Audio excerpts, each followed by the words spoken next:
The Kargil War, also known as the Kargil conflict, was an armed conflict between India and Pakistan that took place between May and July 1999 in the Kargil district of Kashmir and elsewhere along the line of control.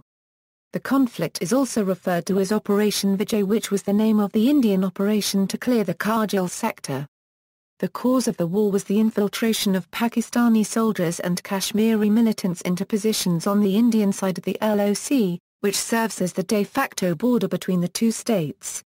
During the initial stages of the war, Pakistan blamed the fighting entirely on independent Kashmiri insurgents, but documents left behind by casualties and later statements by Pakistan's Prime Minister and Chief of Army Staff showed involvement of Pakistani paramilitary forces, led by General Ashraf Rashid. The Indian Army, later on supported by the Indian Air Force, recaptured a majority of the positions on the Indian side of the LOC infiltrated by the Pakistani troops and militants. With international diplomatic opposition, the Pakistani forces withdrew from the remaining Indian positions along the LOC. The war is one of the most recent examples of high-altitude warfare in mountainous terrain, which posed significant logistical problems for the combating sides. To date, it is also the only instance of direct, conventional warfare between nuclear states. India had conducted its first successful test in 1974. Pakistan, which had been developing its nuclear capability in secret since around the same time, conducted its first known tests in 1998, just 2 weeks after a second series of tests by India. Location: before the partition of India in 1947, Kargil was part of the Baltistan district of Ladakh, a sparsely populated region with diverse linguistic, ethnic and religious groups, living in isolated valleys separated by some of the world's highest mountains. The First Kashmir War concluded with the LOC bisecting the Baltistan district, with the town and district of Kargil lying on the Indian side in the Ladakh subdivision of the Indian state of Jammu and Kashmir. After Pakistan's defeat in the Indo-Pakistani War of 1971, the two nations signed the similar agreement promising not to engage in armed conflict with respect to that boundary. The town of Kargil is located 205 km from Srinagar, facing the northern areas across the LOC. Like other areas in the Himalayas, Kargil has a temperate climate. Summers are cool with frigid nights, while winters are long and chilly with temperatures often dropping to 48 degrees Celsius. An Indian national highway connecting Srinagar to Leh cuts through Kargil. The area that witnessed the infiltration and fighting is a 160 km long stretch of ridges overlooking this only road linking Srinagar and Leh. The military outposts on the ridges above the highway were generally around 5,000 meters high, with a few as high as 5,485 meters. Apart from the district capital, Kargil, the populated areas near the front line in the conflict included the Mishko Valley and the town of Dras, southwest of Kargil, as well as the Batalik sector and other areas, northeast of Kargil. Kargil was targeted partly because the terrain was conducive to the preemptive seizure of several unoccupied military positions. With tactically vital features and well-prepared defensive posts atop the peaks, a defender on the high ground would enjoy advantages akin to a fortress. Any attack to dislodge a defender from high ground in mountain warfare requires a far higher ratio of attackers to defenders, and the difficulties would be exacerbated by the high altitude and freezing temperatures. Kargil is just 173 km from the Pakistani-controlled town of Skardu, which was capable of providing logistical and artillery support to Pakistani combatants. Background: after the Indo-Pakistani War of 1971, there had been a long period with relatively few direct armed conflicts involving the military forces of the two neighbors, notwithstanding the efforts of both nations to control the Siachen Glacier by establishing military outposts on the surrounding mountains ridges and the resulting military skirmishes in the 1980s. During the 1990s, however, escalating tensions and conflict due to separatist activities in Kashmir, some of which were supported by Pakistan, as well as the conducting of nuclear tests by both countries in 1998, led to an increasingly belligerent atmosphere. In an attempt to defuse the situation, both countries signed the Lahore Declaration in February 1999, promising to provide a peaceful and bilateral solution to the Kashmir conflict. During the winter of 1998–1999, some elements of the Pakistani armed forces were covertly training and sending Pakistani troops and paramilitary forces, some allegedly in the guise of mujahideen, into territory on the Indian side of the LOC. The infiltration was codenamed Operation Vijay. Its aim was to sever the link between Kashmir and Ladakh, and cause Indian forces to withdraw from the Siachen Glacier, thus forcing India to negotiate a settlement of the broader Kashmir dispute. Pakistan also believed that any tension in the region would internationalize the Kashmir issue, helping it to secure a speedy resolution. Yet another goal may have been to boost the morale of the decade-long rebellion in Indian-administered Kashmir by taking a proactive role. Pakistani Lieutenant General Shahid Aziz, and then head of ISI Analysis Wing, has confirmed there were no mujahideen but only regular Pakistan Army soldiers who took part in the Kargil War. There were no mujahideen, only taped wireless messages, which fooled no one. Our soldiers were made to occupy barren ridges, with handheld weapons and ammunition, Lieutenant General Aziz wrote in his article in The Nation Daily in January 2013. Some writers have speculated that the operation's objective may also have been retaliation for India's Operation Vijay in 1984 that seized much of Siachen Glacier. According to India's then Army Chief Ved Prakash Malik, and many other scholars, much of the background planning, including construction of logistical supply routes, had been undertaken much earlier. On several occasions during the 1980s and 1990s, the Army had given Pakistani leaders similar proposals for infiltration into the Kargil region, but the plans had been shelved for fear of drawing the nations into all-out war. Some analysts believe that the blueprint of attack was reactivated soon after Pervez Musharraf was appointed Chief of Army Staff in October 1998. After the war, Nawaz Sharif, Prime Minister of Pakistan during the Kargil conflict, claimed that he was unaware of the plans, and that he first learned about the situation when he received an urgent phone call from Atal Bihari Vajpayee, his counterpart in India. Sharif attributed the plan to Musharraf and just 2 or 3 of his cronies, a view shared by some Pakistani writers who have stated that only 4 generals, including Musharraf, knew of the plan. Musharraf, however, asserted that Sharif had been briefed on the Kargil operation 15 days ahead of Vajpayee's journey to Lahore on February 20. War progress. Conflict events. There were 3 major phases to the Kargil War. First, Pakistan infiltrated forces into the Indian-controlled section of Kashmir and occupied strategic locations, enabling it to bring NH-1 within range of its artillery fire. The next stage consisted of India discovering the infiltration and mobilizing forces to respond to it. The final stage involved major battles by Indian and Pakistani forces, resulting in India recapturing some territory held by Pakistani forces and the subsequent withdrawal of Pakistani forces back across the line of control after international pressure. Occupation by Pakistan.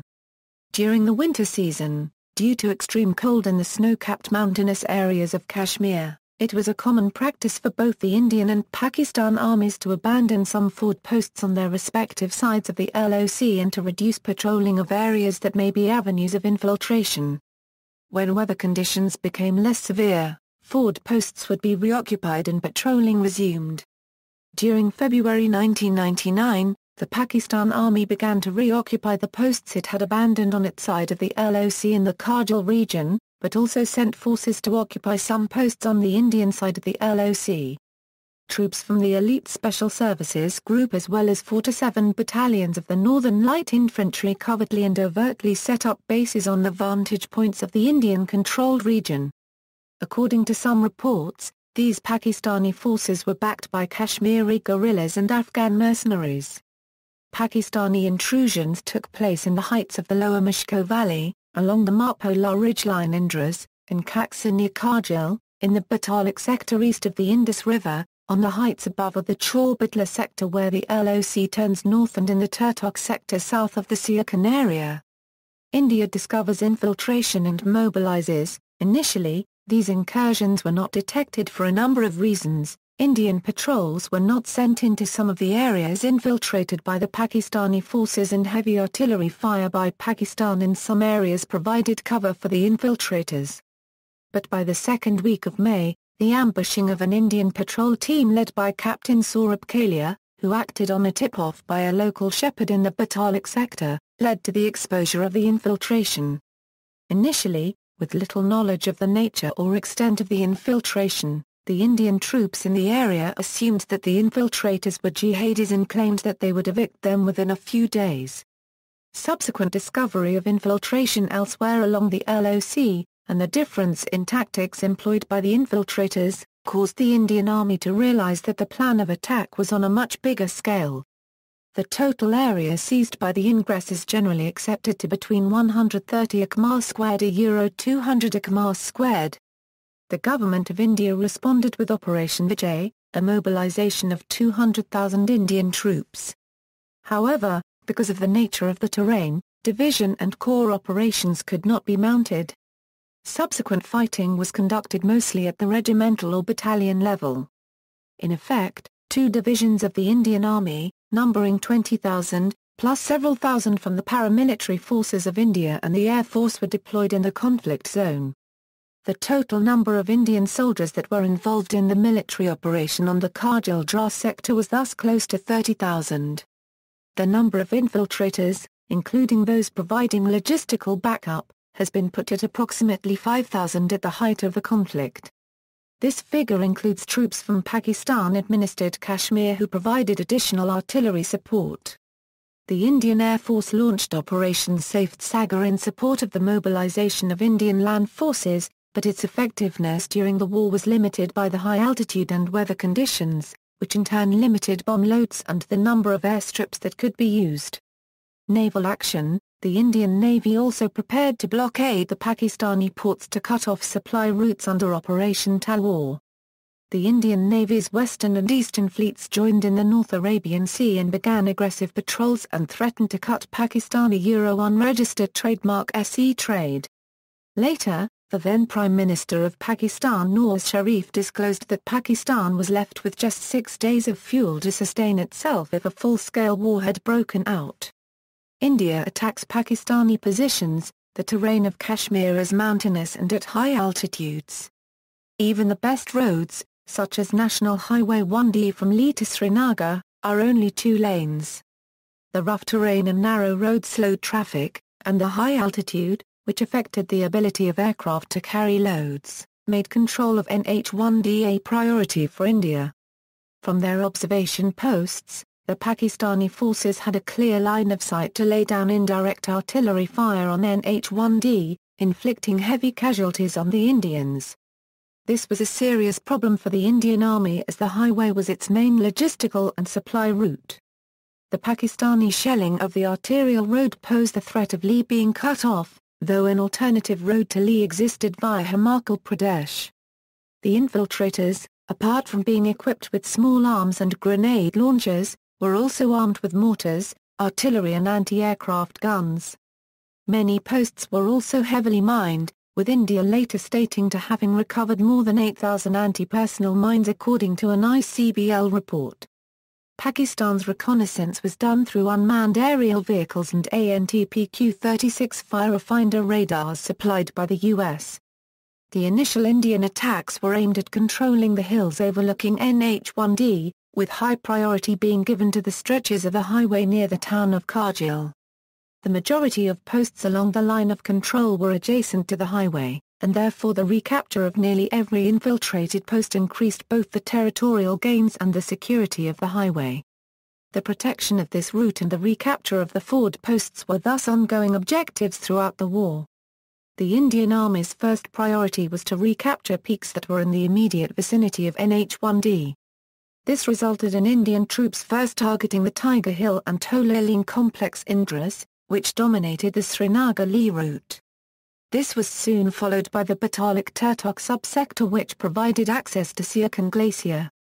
Some of the peaks that were of vital strategic importance to the Pakistani defensive troops were Point 4590 and Point 5353. While 4590 was the nearest point that had a view of NH-1D, .5353 was the highest feature in the Dras sector, allowing the Pakistani troops to observe NH-1D. The recapture of .4590 by Indian troops on June 14 was significant, notwithstanding the fact that it resulted in the Indian Army suffering the most casualties in a single battle during the conflict. Though most of the posts in the vicinity of the highway were cleared by mid-June, some parts of the highway near Dras witnessed sporadic shelling until the end of the war. Once India regained control of the hills overlooking NH-1D, the Indian Army turned to driving the invading force back across the line of control. The Battle of Toliling, among other assaults, slowly tilted the combat in India's favour. The Pakistani troops at Toliling were aided by Pakistani fighters from Kashmir. Some of the posts put up a stiff resistance, including Tiger Hill that fell only later in the war. Indian troops found well-entrenched Pakistani soldiers at Tiger Hill, and both sides suffered heavy casualties. After a final assault on the peak in which 10 Pakistani soldiers and 5 Indian soldiers were killed, Tiger Hill finally fell. A few of the assaults occurred atop hitherto unheard-of peaks, most of them unnamed with only point numbers to differentiate them, which witnessed fierce hand-to-hand combat. As the operation was fully underway, about 250 artillery guns were brought in to clear the infiltrators in the posts that were in the line of sight. The Bofors FH-77B field howitzer played a vital role, with Indian gunners making maximum use of the terrain that assisted such an attack. However, its success was limited elsewhere due to the lack of space and depth to deploy the Bofors gun. It was in this type of terrain that aerial attacks were used with limited effectiveness. French-made Mirage 2000H of the IAF were tasked to drop laser-guided bombs to destroy well-entrenched positions of the Pakistani forces. However, the IAF lost a MiG-27 strike aircraft which it attributed to an engine failure, as well as a MiG-21 fighter which was shot down by Pakistan. Initially, Pakistan said it shot down both jets after they crossed into its territory. One Mi-8 helicopter was also lost, due to Stinger SAMs. On May 27, 1999, FLT.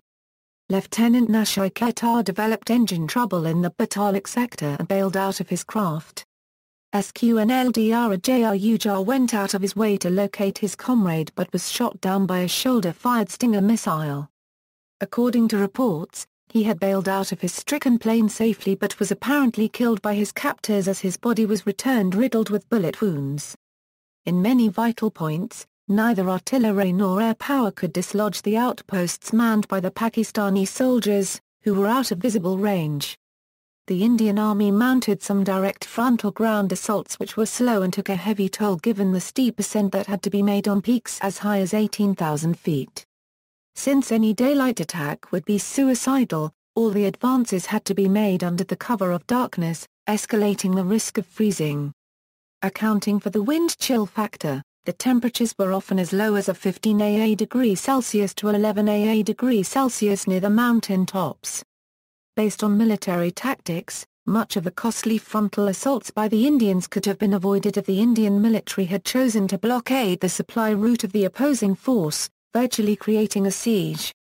Such a move would have involved the Indian troops crossing the low sea as well as initiating aerial attacks on Pakistan's soil, a maneuver India was not willing to exercise, fearing an expansion of the theatre of war and reducing international support for its cause.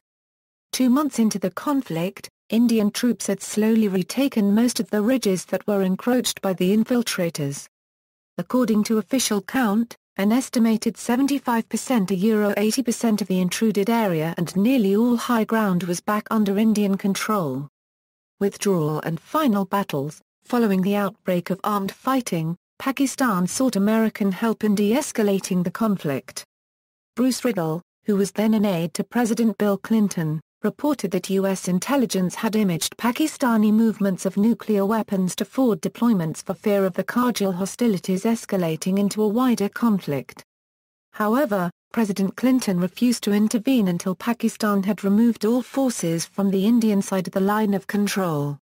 Following the Washington Accord of July 4, 1999, when Sharif agreed to withdraw Pakistani troops, most of the fighting came to a gradual halt, but some Pakistani forces remained in positions on the Indian side of the LOC. In addition, the United Jihad Council rejected Pakistan's plan for a climb-down, instead deciding to fight on. The Indian Army launched its final attacks in the last week of July. As soon as the Dras subsector had been cleared of Pakistani forces, the fighting ceased on July 26. The day has since been marked as Kargil Vijay Diwas in India. By the end of the war, India had resumed control of all territory south and east of the line of control, as was established in July 1972 as per the Simla Agreement. World opinion: Pakistan was criticized by other countries for instigating the war, as its paramilitary forces and insurgents crossed the line of control. Pakistan's primary diplomatic response, one of plausible deniability linking the incursion to what it officially termed as Kashmiri freedom fighters, was in the end not successful.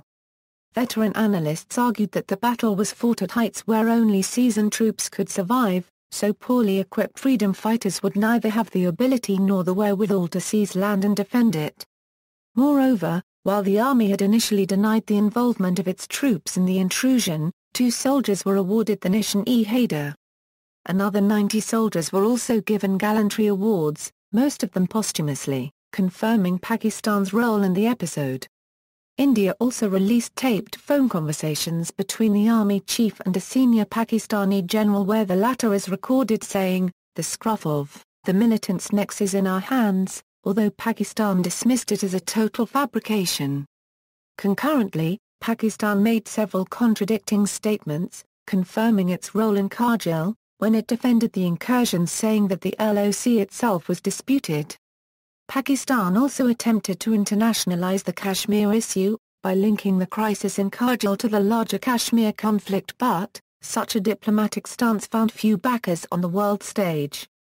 As the Indian counter-attacks picked up momentum, Pakistani Prime Minister Nawaz Sharif flew to meet U.S. President Bill Clinton on July 4 to obtain support from the United States. Clinton rebuked Sharif, however, and asked him to use his contacts to rein in the militants and withdraw Pakistani soldiers from Indian territory. Clinton would later reveal in his autobiography that Sharif's moves were perplexing since the Indian Prime Minister had travelled to Lahore to promote bilateral talks aimed at resolving the Kashmir problem and by crossing the line of control, Pakistan had wrecked the bilateral talks.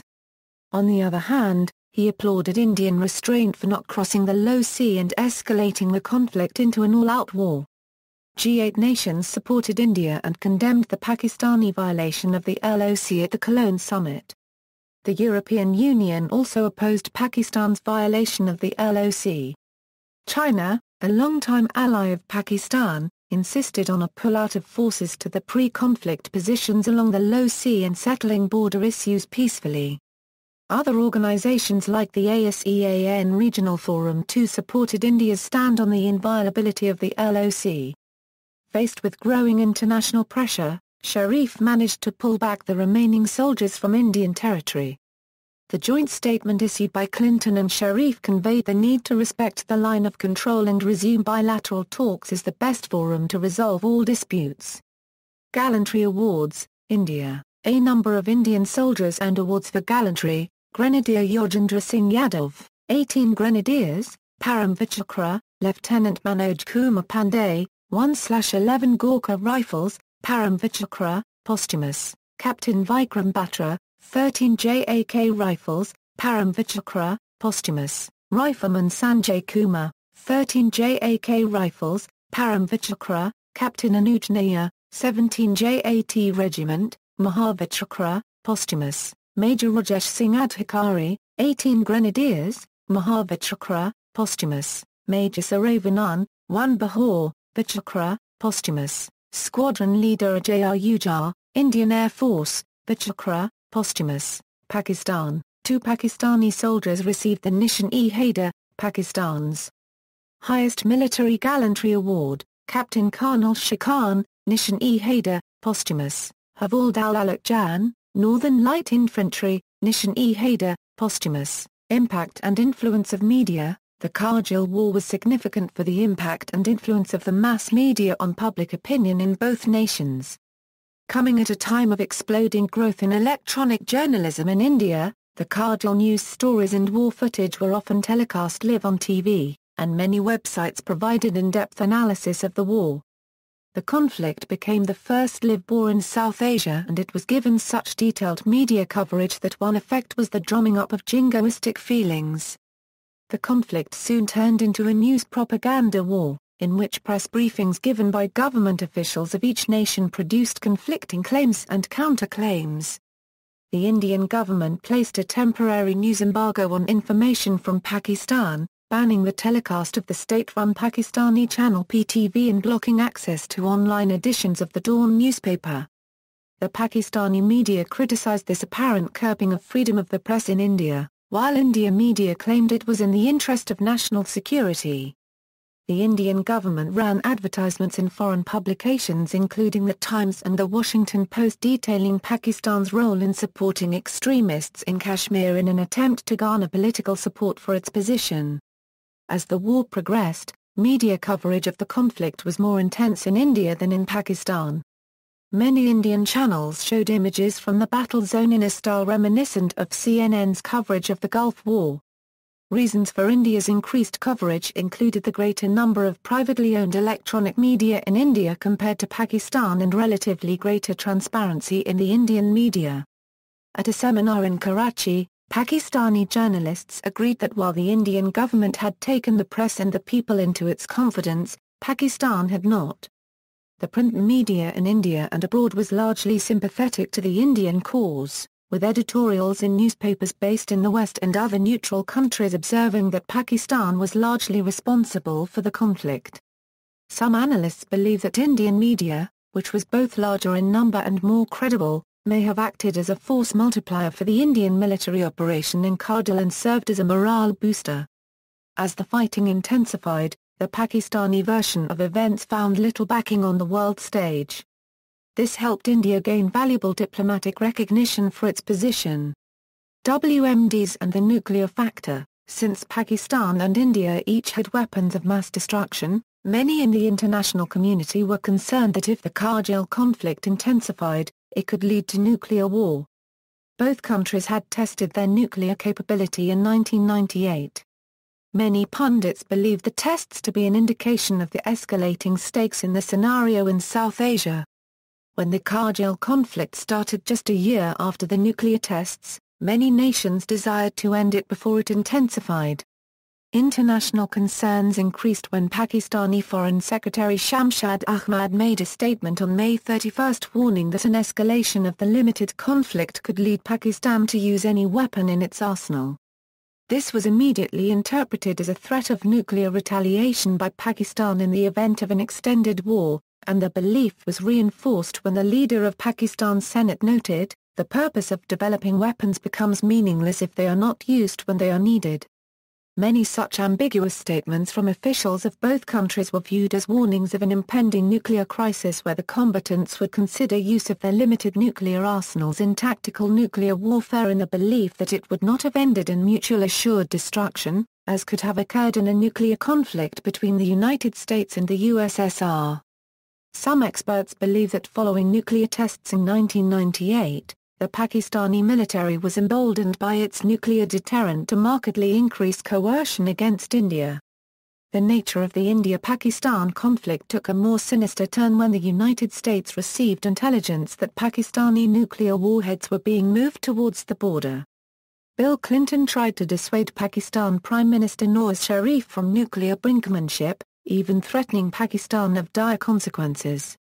According to a White House official, Sharif seemed to be genuinely surprised by this supposed missile movement and responded that India was probably planning the same. In a May 2000 article, Sanjay Badri Maharaj claimed that India too had readied at least 5 nuclear-tipped ballistic missiles, but could not back up this claim with any official proof. Sensing a deteriorating military scenario, diplomatic isolation, and the risks of a larger conventional nuclear war, Sharif ordered the Pakistani army to vacate the Kargil heights.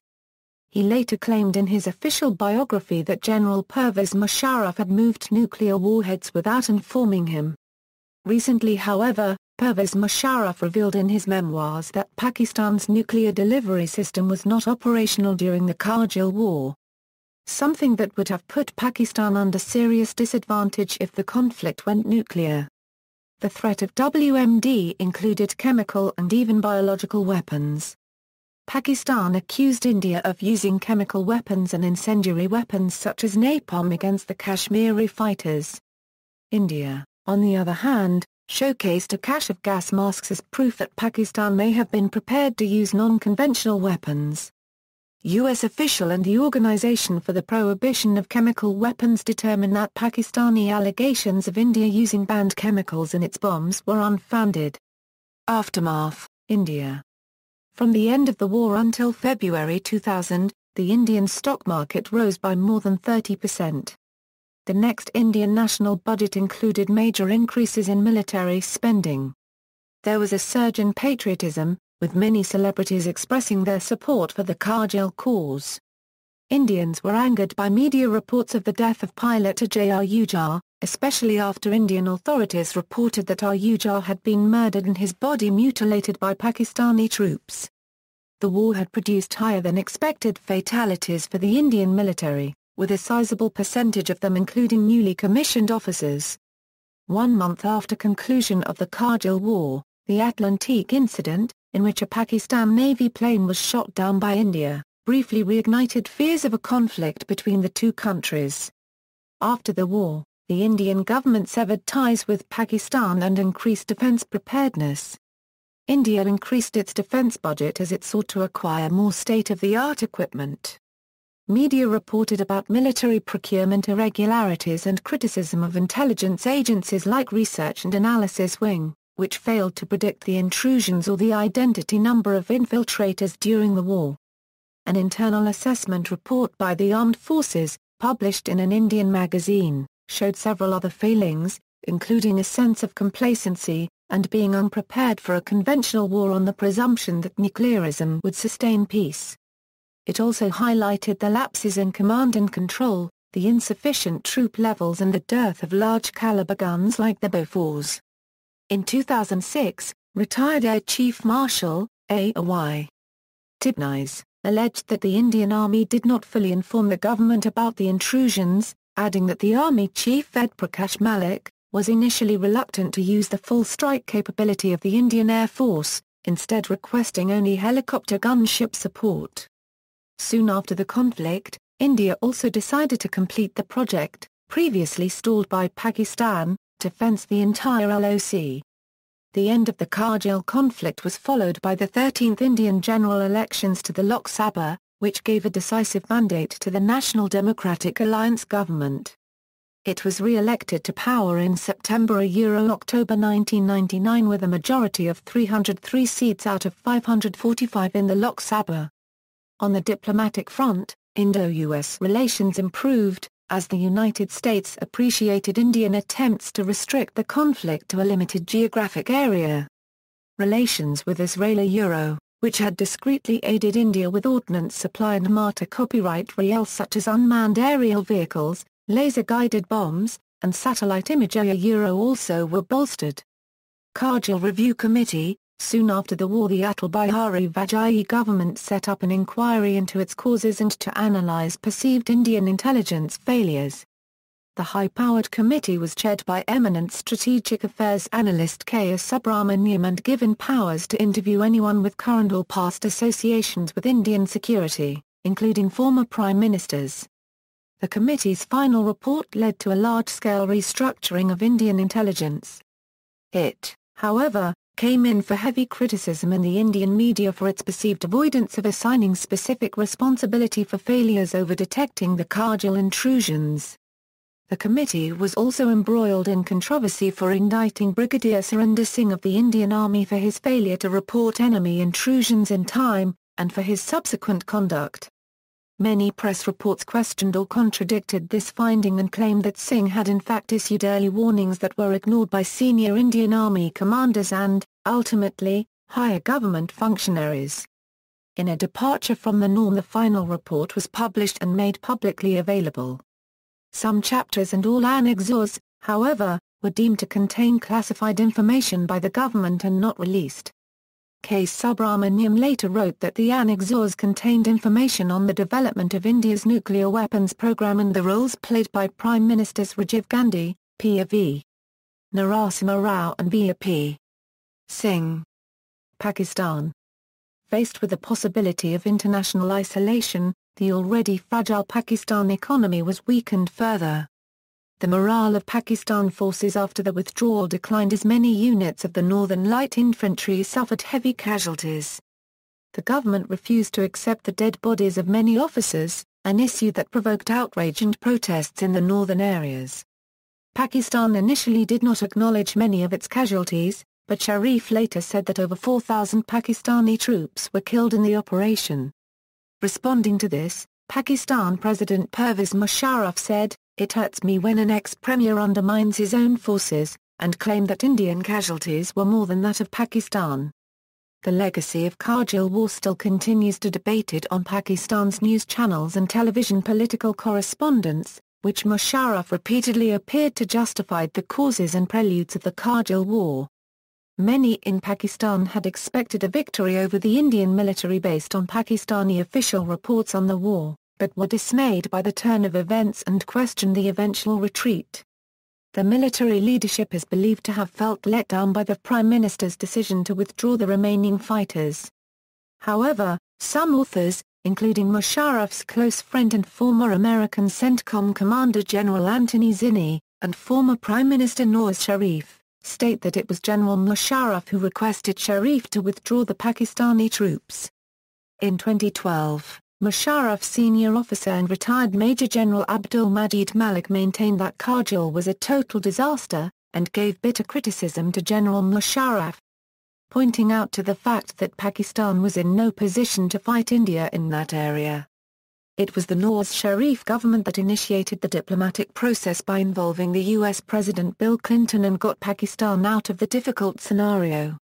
Malik maintained that soldiers were not mujahideen, but inactive duty serving officers and soldiers of Pakistan Army. In a national security meeting with Prime Minister Nawaz Sharif at the Joint Headquarters, General Musharraf became heavily involved with serious altercations with Chief of Naval Staff Admiral Fawzi Bokhari, who ultimately called for a court-martial against General Musharraf. Taking participation in the arguments, Chief of Air Staff Air Chief Marshal P.Q. Meade quoted that any intervention by the Navy and the PAF into disputed land of Indian-controlled Kashmir would be perceived as an escalation to all-out declared war. After witnessing Musharraf's criticism given to his fellow officers, ACM P.Q. Meade decided to give Musharraf a favor after issuing orders to PAF's F-16s for the patrolling missions near the Skardu Valley. The Pakistan Navy largely remained camouflaged during the entire conflict, and only submarines were deployed for patrolling missions. With Sharif placing the onus of the Kargil attacks squarely on the Army Chief Pervez Musharraf, there was an atmosphere of uneasiness between the two. On October 12, 1999, General Musharraf staged a bloodless coup d'état, ousting Nawaz Sharif. Benazir Bhutto, an opposition leader in the parliament and former prime minister, called the Kargil War Pakistan's greatest blunder.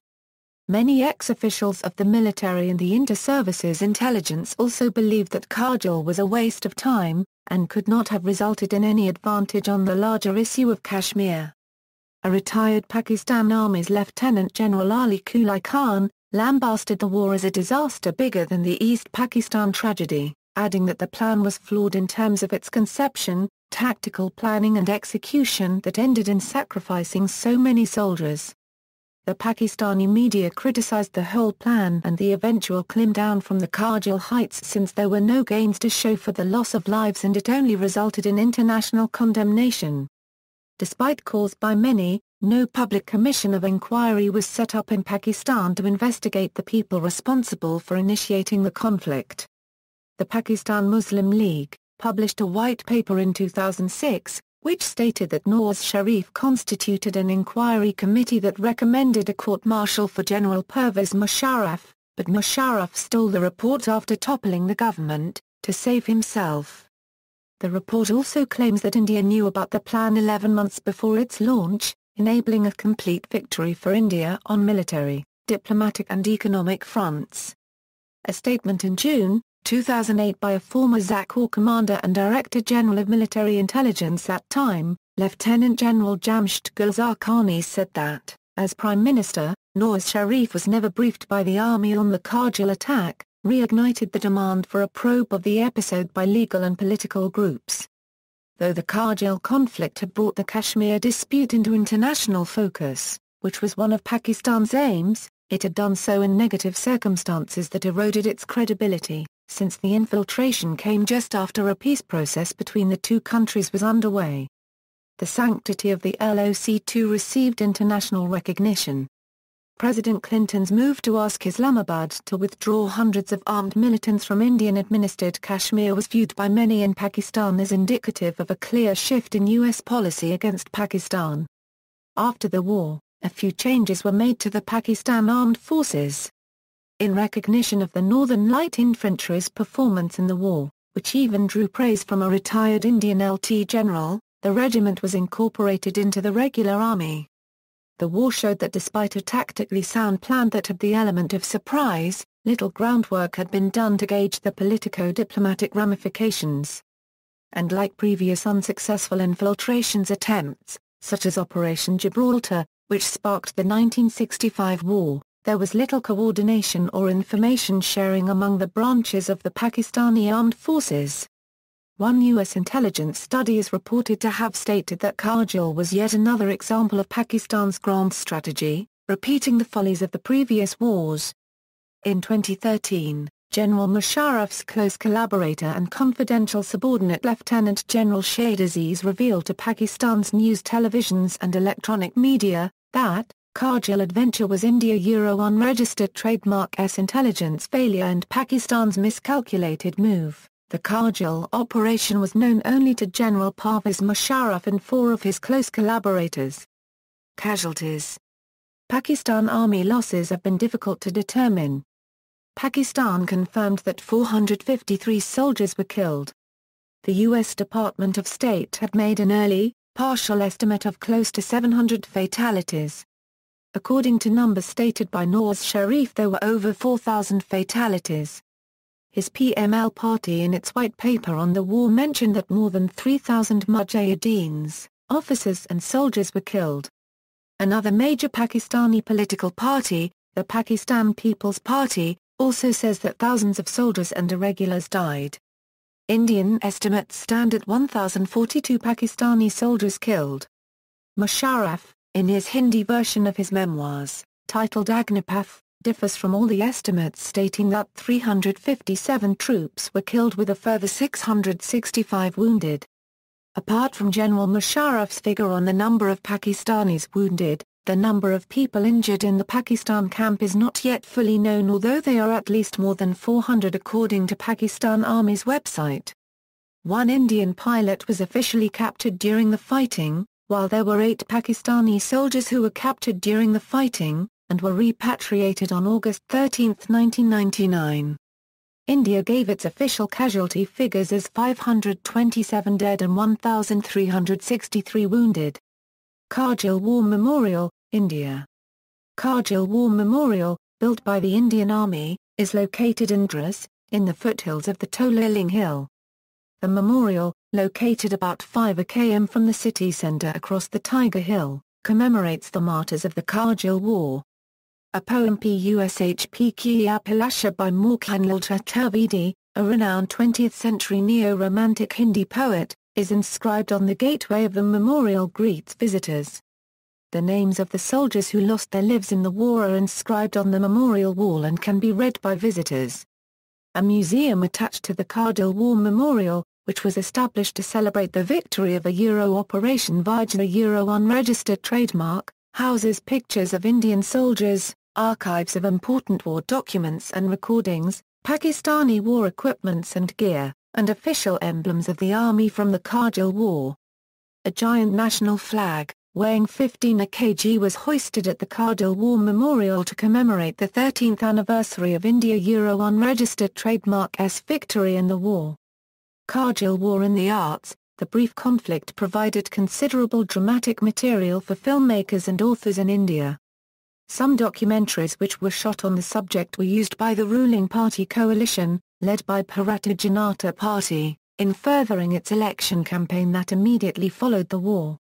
The following is a list of the major films and dramas on the subject.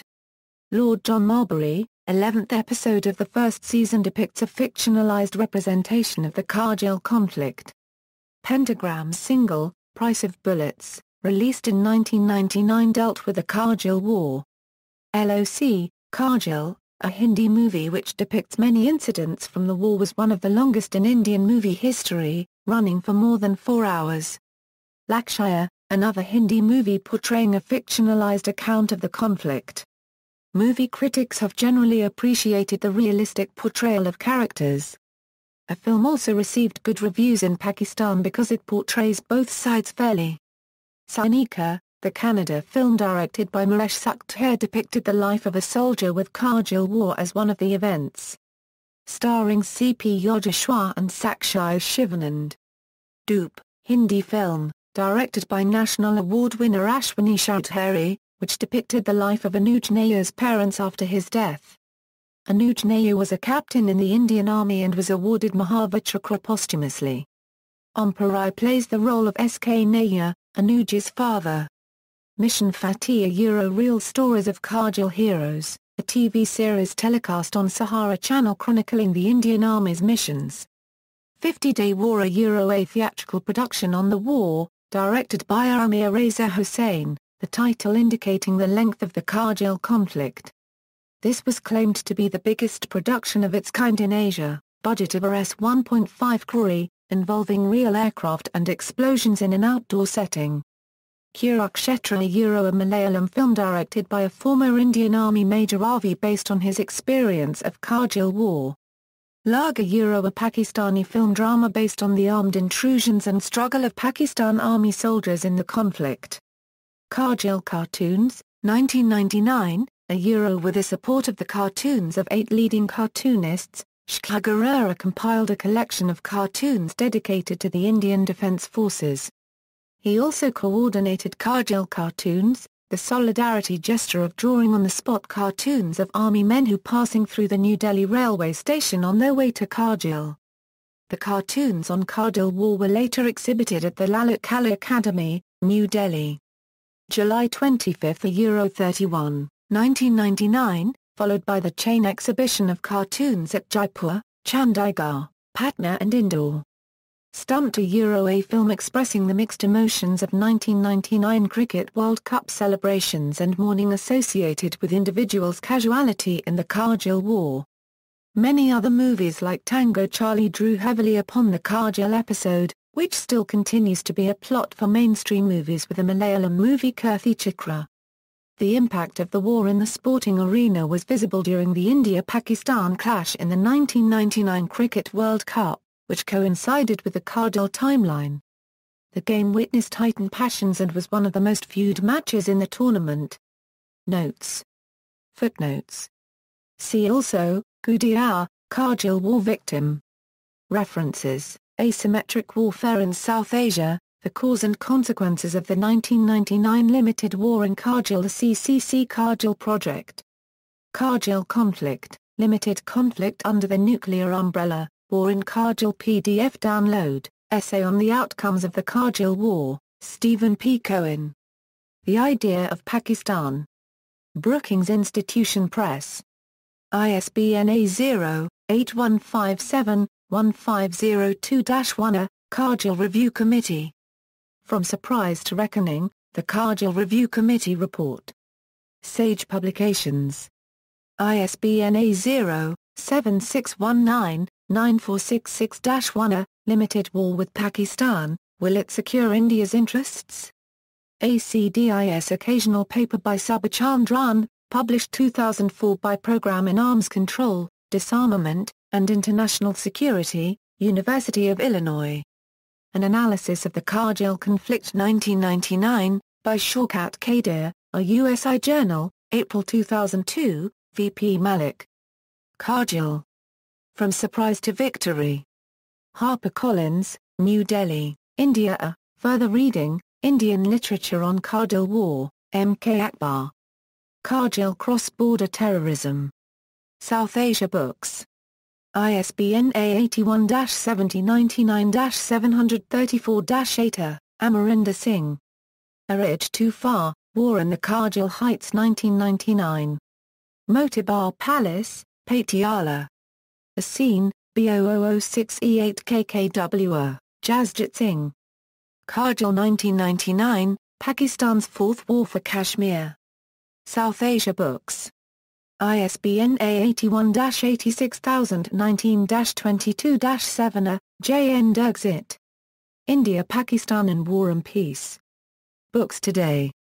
ISBN A0-415-30472-5. Ranjan Kumar Singh. Zahad 0 Mile. Parijat Prakashan. ISBN A81-900-3561-0-0. Monaban. Counterinsurgency, Democracy and the Politics of Identity in India. Routledge Contemporary South Asia Series A, Pakistan Literature on Kargil Theatre, Muhammad Ayub. An Army. Its Role and Rule.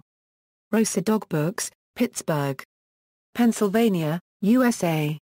ISBN A0-8059-9594-3. Hussain, P.A., Ashfaq. Witness to Blunder. Idara Matbu'at-e Suleimani. Retrieved February 1, 2013. Mazari, Shireen M. The Kargil Conflict, 1999. A Separating Fact from Fiction. Islamabad, Institute of Strategic Studies. ISBN A9789698772000. Aziz, P.A., Shade. Yekamoshi Khan Tark. Islamabad, Pakistan, Army Press Publications. Anwar, P.N., Admiral Muhammad. Stolen Stripes and Broken Medals. Bloomington, U.S., Auto House. ISBN A978-1-4259-0020-5. Musharraf, Pervez. In the Line of Fire, A Memoir. New York, UA. Free Press. ISBN A074-3283449. Hilali, A.Z. Renewal of US-Euro-Pakistan Partnership, President Bill Clinton in Kargil War. US-Euro-Pakistan Relationship. A Soviet Invasion of Afghanistan. Burlington, Vermont, Ashgate. ISBN A978-0754-642206. Aziz, Mazhar. L.A. Permiltat, Kist Militaire. Military Control in Pakistan, The Parallel State. London, Routledge. ISBN A0-203-93357-5. Carney, P.A., Jamesht Gulzar. Making an Example. George Television Press Publishers. Retrieved February 1, 2013. Siddiq, Aisha. Military Incorporated. London, Pluto Press. ISBN A9780745325453. Nawaz, Shuja. Crossed Swords. Pakistan, Its Army, and the Wars Within.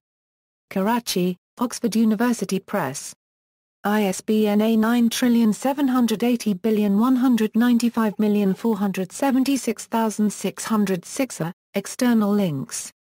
Indian Armed Forces Site on Kargil, Animated Timeline and Other Kargil Stories. India Today, Impact of the Conflict on Civilians. BBC, The Day a Nuclear Conflict Was Averted. Yale Global Online, Kargil Debacle, Musharraf's Time Bomb, Waiting to Explode. Brief Analysis of the Kargil Conflict by Centre for Strategic and International Studies, Kargil. 9 years on the News. International, Pakistan, Postcard USA, Kargil, Kargil Everywhere. Pakistan's Daily Times, Pakistan's Lessons from its Kargil War, video of Pakistani POWs from the conflict, video. Tiger Hill, Kargil Hills Turning Point, video of Indian Army handling over bodies of Pakistani soldiers to Pak Army, India-Pakistan 1999 Kargil War documentary.